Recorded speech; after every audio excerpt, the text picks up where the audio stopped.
We hold these truths to be self-evident, that all men are created equal. One small step for man, one giant leap for mankind. Today, our fellow citizens, our way of life, our very freedom came under attack in a series of deliberate and deadly terrorist acts.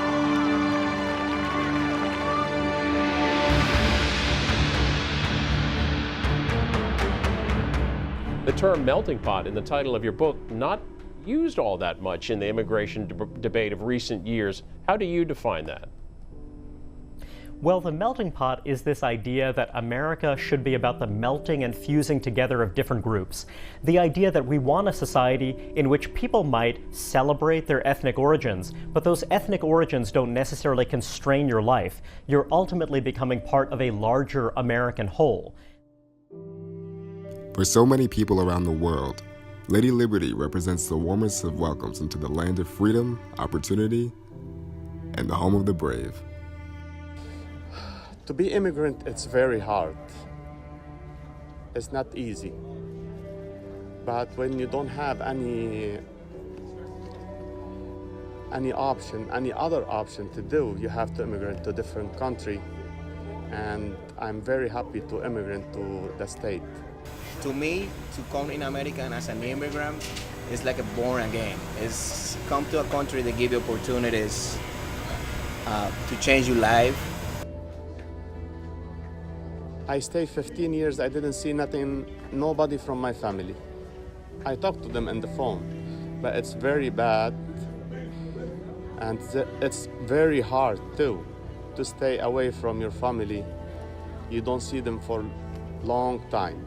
I went to Missouri and studied there, and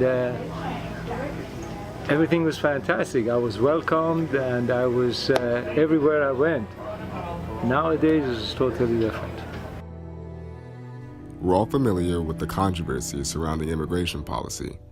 However, many Americans haven't fully comprehended its history. Immigration in this country started in the early part of the country, in the 1790s.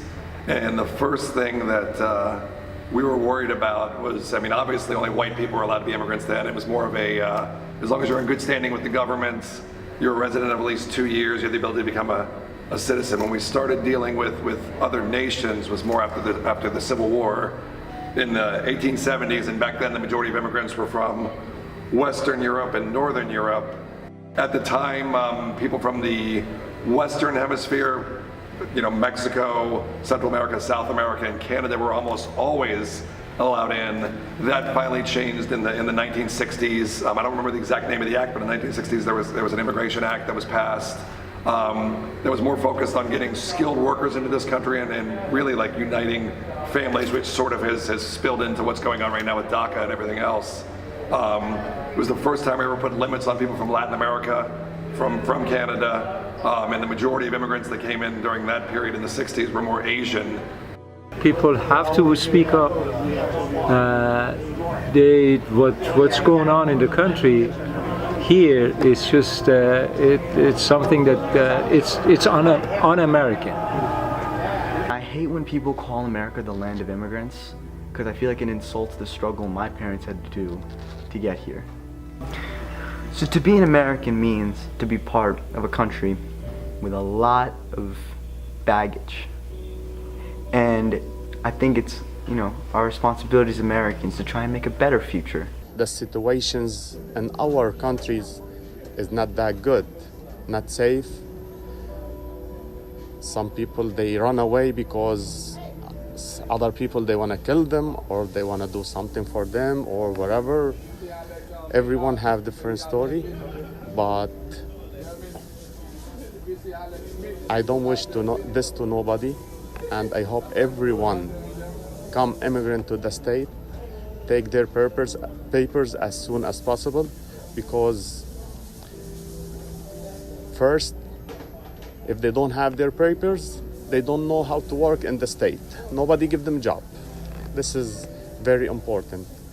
And for you to be immigrant in the state, you have to behave and also to have good history You have to pay your taxes. You have to pay everything to be clean.